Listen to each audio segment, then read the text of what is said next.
Good afternoon, everyone. My name is Paul, and I am the infrastructure nerd, and you are lucky enough to be here for our March 2018 Tabs3 virtual user group meeting, where today we are talking about the statement layout designer and how to make your bills look pretty. Mary Jo is going to take that topic, and I'm going to talk about that mysterious miscellaneous vendor in Accounts Payable. But first, I want to say that we are sunsetting version 16 in June. And so what that means is that if you are on version 16 and you have simply avoided installing the update to get to 17 or 18, or in a few months we're going to have 19, it's time to update your software. Now, if you're not on maintenance, what this means is that it's going to become harder to get back on maintenance and get your software updated. But more important than that is if you are on maintenance and you're used to calling support and getting help on your version 16 software, that will end in June. You will no longer be able to get support for that. So keep in mind that that's something to consider. At the end, we'll talk a little bit more about that and how to tell what version you're on. And Mary Jo, take it away. So I'm going to talk about how to make part of your statements look pretty. So the heading and the footer of the statements, I'm going to show you where you can go to make that a little different, customize it for yourself, add an image maybe or a letterhead, change some fields around. There's all kinds of things that we have control of in our statement designer. So to get to that, I'm in Tabs, and we're going to go over to the Statements tab, and then down here we have a statement setup. Once we get there, we're going to talk today about the statement designer. So again, this controls the header and the footer of the statement. I'm going to make this a little bigger so we can see everything. So first, right out of the box, we have several sample layouts that Tabs provides, which is really nice because you can use bits and pieces of these and copy them and paste them into your layout. So you might like a certain way something is formatted in one of the samples, and you can use it to create our own. So first we're going to look through some of these samples just to see some of the ideas that we have that we can do. And I recommend not modifying one of the samples because you can keep this for future use in more templates or designs later on. And so I create a new one for myself, and then I pull out those different elements that I want. So I'll show you how to create a new one in a moment, but let's look at some of the ones that Tabs provides as samples. So the first one is just firm information. It's very basic. It has the firm name, address, and phone number, which it pulls from system configuration. So when we set up our firm information in system configuration, it will pull that information out here onto these fields. And it's nice to use fields like that. For example, if we change our firm name, it's now an LLC, or we change our address and we go and change it in one place in system configuration, that will push out to any of these designs I've created if I'm using these fields to do so. Now I also can hard code things in with just a little text box, but it just depends how you've set it up. So this is just a basic. It's got our firm information up here. We've got an address box. We've got work description, statement date number, and account number, all of those kinds of things. And this particular one does not have any footer on it. We also have a statement customization template here. So this, if you've defined any kind of columns in your customization section, it could pull that from here with those headings. And then again, we've got a little bit of a different kind of an address box and then some other information as well. We have a letterhead version. So again, just a little more information that it's including on this one. It's changed around some of the fields here, moving the client ID over onto the left side, adding the statement. We also can add bars and lines that are thicker or thinner, whatever you like. So there's lots of different options in here that you can do. The letterhead with columns is just another way to put in attorneys and mailing addresses. Again, just a little bit different format here. It added the attorneys at law, text box. Logo has this little logo here, but think, you can replace this logo with your firm logo on your sample. So when you get to do yours and you customize your design, you can put in your logo, your letterhead, or things like that.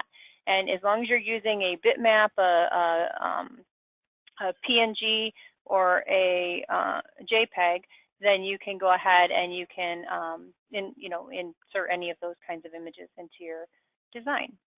Here's another one that they put a logo on the right. I'll put a little more information on the left. Here's an attorney list design where it's just listing out all the timekeepers. We also have some in here for draft. So this gives them a nice little box up here to mark their changes or what they want to do with this particular draft. And it has this nice draft watermark on there for you. So it's not, you can definitely tell this is a draft statement. Here's an example of a footer that you could do for credit card reimbursement. So if they want to remit their information through here, again, I would copy this and paste it into my template that I'm going to do, our design that we're going to do, and then you can change it. If you don't take Diners Club, you can remove these fields. If you don't charge a finance charge, you can remove that. You can copy these boxes and repaste them in and use it for the CVV number. There's lots of different things that you can do and modify once you've pulled this out, but it's a good starting place here for that. We also have an invoice format that actually says invoice. And again, if I get to the top of this one, just a little different format at the top. 2 offices, they're just showing you an example of how they could put both addresses in there. So they're just little handy sample templates that if you like this, here's a page 2 for an invoice, here's a simple page 2 detail. We've even got cover statement. And then even a remittance page that you could use in place of the cover statement where they would just return this portion with their payment. And again, they've included that credit card remittance at the bottom of that so they could fill that out and return that page to pay their bill. So these are all built-in templates. And there's even some envelope templates as well. So if you don't have window envelopes, when you print envelopes for your statements, you can have these kinds of things print on the envelopes as well. So let's create one. Let's do a design template. So I'm just going to scroll to the top, go to Statement Designer Layout. We're going to right-click on that and choose New Layout Group. So this is just giving me a brand new layout group at the bottom. I'm just going to name this one Test. We'll say OK. And we're going to come down to the bottom. And now I've got this little layout group here called Test. When I expand this, I'll now have my own page 1, 2, cover statement, and envelope blank templates. If I go to page 1, there's nothing on it right now. So I've just created a design layout by just going up and right-clicking on Statement Design Layouts and saying New Group. Now you can create as many of those groups as you need to. You might have some clients that you need to show certain information to and others you want to move it around. You might have one that you want to include for an email statement, something else that's different. There's lots of different reasons that you may have a different layout for different purposes. But for mine, I'm just going to say that we're going to go into our page 1. It's blank right now. So then I could come up here to any one of these samples and pick what I like. I could pick different portions. Maybe I like the heading for this one, and maybe I like the address from another one, or I like the address on this one, but I want a different header. You pick and choose. And I just lassoed these with my mouse. You could also hit your Shift key and select which fields that you want. So down here, I could say that I'm just clicking, Shift clicking on these. And I could copy this, either Control-C, or up here we have our copy button. And then I'll just go down and I will paste that into my page 1. So I can right-click and paste. I could choose Paste up here. And I've decided I like that address bar. If I go to the top and choose the letterhead, maybe I like this heading at the top for mine. So again, I just lassoed. I'm going to copy it, come down here, and I'm going to paste that into my page 1. And then I can move things down. See, I've kind of scrunched that. So if I grab the boxes that I want to move, again, I just lassoed them. You can use your arrow keys on your keyboard and bump it down or to the right or the left, or you can drag and drop, whatever you like. And just pay attention to this begin statement body line because that's where my actual body of my statement is going to feed in all those dates and fees and descriptions and things like that. So I'm going to move that down a little bit. And again, if I wanted any other elements from any of these other design templates I have up here, I can take those. So maybe I like this statement date and all of that. So I'm going to copy those. We're going to come down here and we're going to put that in here. So I've just kind of did a mishmash of different things here. Now we also can resize some of these things. Maybe we want all of these client ID, the statement number, and the statement date to all be the same size. So I can lasso those fields that I want. Again, and the last one that I've highlighted on, I can even shift and select it. That will be the one that it's going to resize to. Now this toolbar up here gives me a lot of different options.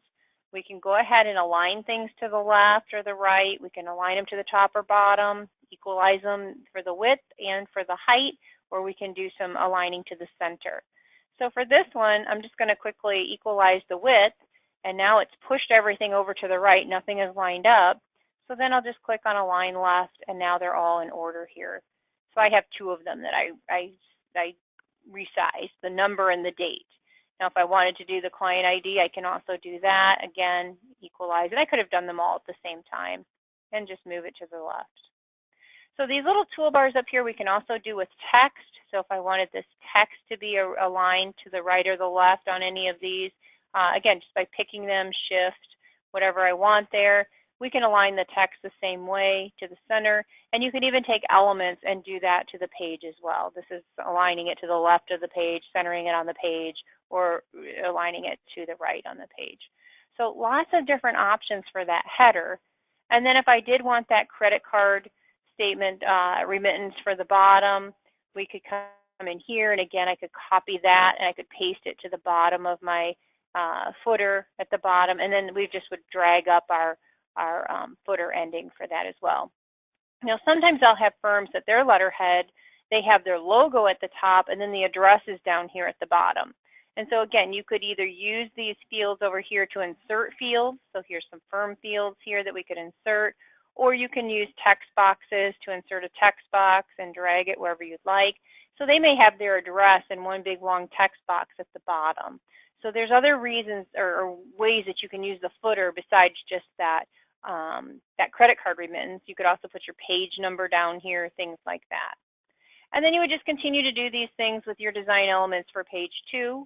And again, now that if I got into my page 2, let's get down here and open up our page 2. So then I think I was on my page 2 here. So I have nothing on page 2. So at this point, I could grab, a simple page 2 if I wanted, whatever things I want to copy and paste, or I could recreate from scratch, whatever you would like to do. So you've got a lot of different things that you can have complete control over to go ahead and make the statements look like you want them to look. Lots of fields to choose from. If you don't see them up there, any of the system fields are here for page number and things like that. Customized fields are on the customization screens. And then we've got all these bill to fields and then client fields as well. So sometimes we want to have different names or different things included.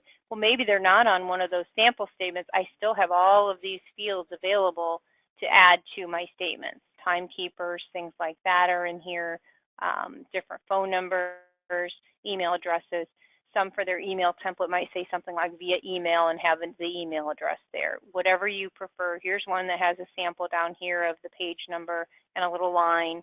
Again, we can insert lines, shapes, images, text boxes. All of that's available up at the top there. So that's how you can do it. You can play with that, create some different templates.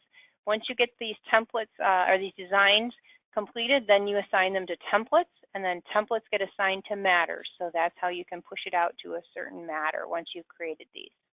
Paul? And maybe we'll talk about statement templates. I think in a future time. session. I think you're right. That's right. Okay. Now I'm going to talk very quickly about accounts payable and miscellaneous vendors. What is a miscellaneous vendor? Well, first let's go into accounts payable. And we all know that we can go to invoice, manual checks, and we can write a check to, let's say, the clerk of courts. And when we do select the right clerk of courts, it puts that vendor number in there. So the clerk of courts in this example is a vendor, but they're not a miscellaneous vendor. Oh, hold on. We have a question about statements. We're gonna backtrack for just a sec, and we're going to. Okay. Patty. Okay, Michelle is asking if there is a way to adjust the body of the statement to show the current statement balance, previous balance, and total due. Well, that's something for the statement template. Yes, we're talking right now with the statement customization, or the design is just the header and the footer of the statement. The body of the statement is statement templates, which we're going to be talking about in another video. Actually, another bug. Another bug, and it's going to be next month. Yeah. So yeah, if you're curious, Michelle, you can do a little research now. That's in the templates. Same place that Mary Jo took you, but instead of clicking on the statement layouts, you click on the templates and go in there and look around. And as I said, we'll cover that in next month's virtual user group meeting. So here we are back in vendors, and so every once in a while, you need to write a check to somebody that you're never going to write another check to. Or if you do, it's going to be a long way off. And you don't want to set up a separate vendor for them. Now, we have the ability to set up a vendor as being a miscellaneous vendor. And when we do that, I'm going to backtrack here. I'm going to go back and pretend like I'm adding another check. And I'm going to use the miscellaneous vendor. And as soon as I go past the reference and tell it, hey, I'm adding a new invoice for this miscellaneous vendor, it pops up and asks these questions because it does not have this information in the vendor record because we're using the miscellaneous vendor. And so all we need to do here is put a name. We don't have to put an address and city, state, zip, and country. We can if we want, but the only thing we really need to put in here is who the check was written to. And so if it was written to me and we don't have a vendor for me and we're not going to write me another check for a long time, that would be a good example of using a miscellaneous vendor. So in my example just now, I had one set up. You saw it. Let me just very quickly get back out of here and type MISC. We actually have two, one that is Misc Vendor and one miscellaneous ven. Don't ask me what the difference is because I don't know. It's just sample data. And that is how you select a miscellaneous vendor. You have to know what it's called and give it a name that's useful in bringing it back up, like usually something that starts with MISC. Now, how do you set them up? Of course, you can't write a check against a miscellaneous vendor without having that miscellaneous vendor set up. So when you go into vendor, you will notice that on the screen is a miscellaneous vendor checkbox. And so you've probably seen that before and you've wondered what it is. Now you know. So if we're going to set up a new miscellaneous vendor, let's make it 300 and we're going to call this miscellaneous vendor OSUP for office supplies. Why did I say that? Well, more on that in a second. Let's give it a name search that makes it very easy to pull up, something like Miss space OS. You don't put in an address. There is no federal ID. You can't do a 1099 because watch, that gets grayed out as soon as I check miscellaneous vendor. So why would I have more than one miscellaneous vendor? Think about that for a second. We'll save that one. We'll go back over here and we'll go to invoice manual checks. When I put in miscellaneous vendor and say I want to create a check to whoever, Paul Purdue, let's say, and we go over to this general ledger screen, these journal entries, there are not any defaulting here, but these journal entries will default to the way they were set last time you wrote a check to this vendor. So if you're frequently writing checks for, let's say, office supplies that you're buying from somebody that you don't normally buy office supplies from, and maybe another instance that this might happen would be frequently writing checks for, maybe client refunds. Good one, thank you, Mary Jo, which again is a good example of a miscellaneous vendor. They're going to have different GL that you want to default when you write that check. So if we have a miscellaneous vendor for office supplies, and we've told it the first time we write a check that we want it to post against a certain account in GL. So this is the office supply one. Let's go see if we can find office supplies. I'm just going to sort by that. There we go. And it's, let's say it comes from Journal 1 and it's $100. Yeah. So this is how the next time I write a check to this miscellaneous vendor, this is already going to default this way. And in the other example that we had for a miscellaneous vendor where it's client refunds, you're always going to post that against a certain account in GL. So it makes sense to have different miscellaneous vendors to handle certain repetitive tasks, checks that you would write against miscellaneous vendors. In our two examples, we're posting one against office supplies, the other might be against client refunds, whatever account in GL you have determined holds that information, so that every time that you use the miscellaneous vendor for office supplies, the GL information and posting defaults to office supplies, and whenever you use the miscellaneous vendor for client refunds, the posting defaults to the posting that you've set up for client refunds. Now, you don't have to do that. You don't have to set up a miscellaneous vendor for each different type. We see that happen in bigger offices where the person that's writing the check may not know really how they should be posting it in GL, so they need something that's going to default to the right thing. If you're the person that's managing the general ledger and you're the person that's writing the checks and you need a miscellaneous vendor, it's probably a good chance that you only need one because you're always going to know how that you want that to post. Another example, Paul, would be if if you do these separate like this, you could do your vendor analysis report and be able to see all the client refunds that you did, or all of the office supply vendors that you did that were one-off, or you could actually have that show up on that report and get a good listing of what you did. Exactly. Now, do you have to have miscellaneous vendors? No. You could set up a vendor for absolutely everybody that you write a check to, and there's really nothing wrong with that. It's just that the miscellaneous vendor is kind of a time saver for when you are writing checks and don't want to have to jump out in the middle and create a vendor and then come back in and use that vendor. The miscellaneous vendor is nice to have. One caveat, and I think I kind of mentioned this, I just want to stress it. I got to get out of here because, yeah, I know. It's not going to let me out. Mary Jo is who I call when I need help also. There we go. Now I can get out of here. Nope. So if we go back into vendors, when you set somebody up as a miscellaneous vendor, you can never switch them back. So if we go to miscellaneous, now this one we can't. Why? Because I have not processed a check against it yet. But as soon as I've processed a check, let's pull up one of those other miscellaneous. Oops, I keep pulling up the same one.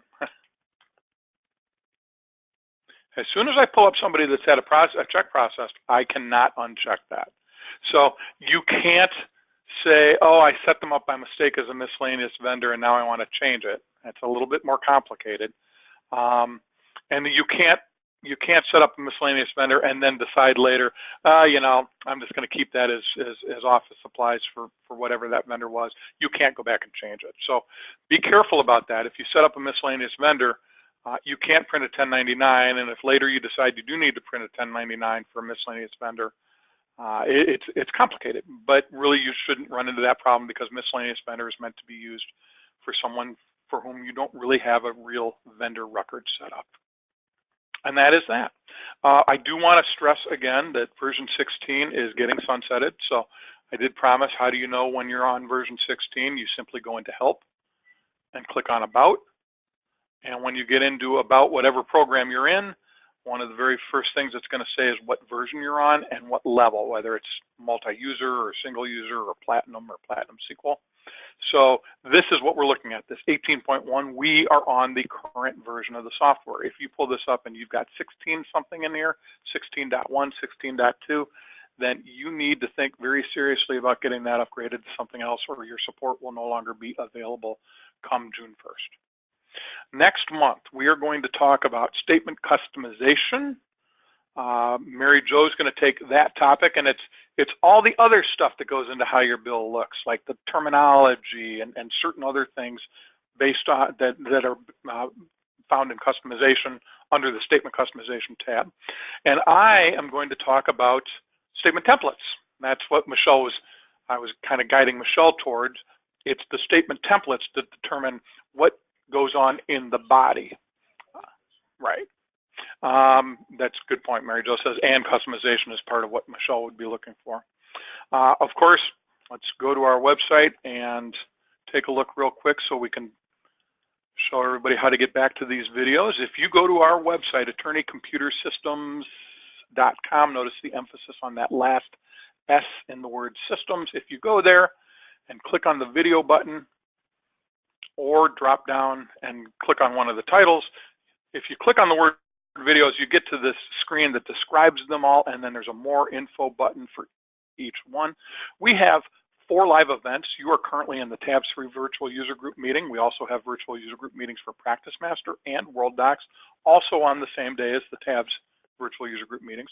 And we have another live event that we call our Coffee Pot webinars. That's each month where I take somebody from another company that offers a product that adds value to either Tabs3 or Practice Master or World Docs. I bring them in, I let them show us what their product does, and we talk about it. We also have the Paul and Mary Jo Show and the eBites video series. These are not live events. They are pre-recorded.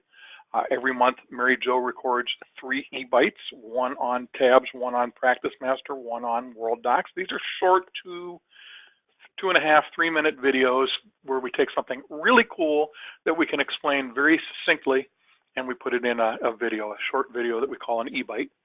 We have a longer format, Paul and Mary Jo Show, same concept. We take something that we think needs to be explained or should be explained, but is a broader topic, one that's going to take longer than 2 or 3 minutes to explain. And so in these videos, we will take 10, 15, sometimes 20 minutes to go really deep into a certain topic. If you click on one of these, for instance, the one we're in now, since it's a live event, we have registration information for the next one. April 30th is when this is. We do have 2 links that'll show up. They take you to exactly the same place. Sometimes people like to click on something that they can see exactly what they're clicking on. We have a description of what that particular event's topics will be. And then as you scroll down, you will find the recorded versions of all of our past Tabs, in this instance, Tabs3 virtual user group meetings. Now, this is the one that you're watching right now, so it's not really there yet. It's currently in post-production, but as we get down farther, we get to embedded videos that you can simply click on and watch to your heart's content. There are literally virtually 1,000 videos on this site, and we've been doing this for years and years. We put out 9 of them a month, so do the math. It's a lot of videos. You can also search. You can simply click here and type something like maybe you're looking for emailing statements. You can either click on the short list when it comes up, or you can hit enter and go to a longer, more detailed list, find the title you want, and simply click on it and go watch it. So these are available 7 days a week, 24 hours a day, 365 days a year. I know I didn't say that in the right order, but they're still available all those times. Please take advantage of them. They're there for you to use, and we would be most honored if you would go do that. Everybody have a good rest of the day, rest of the month, and we will see you in April. Thanks, everybody. Bye-bye.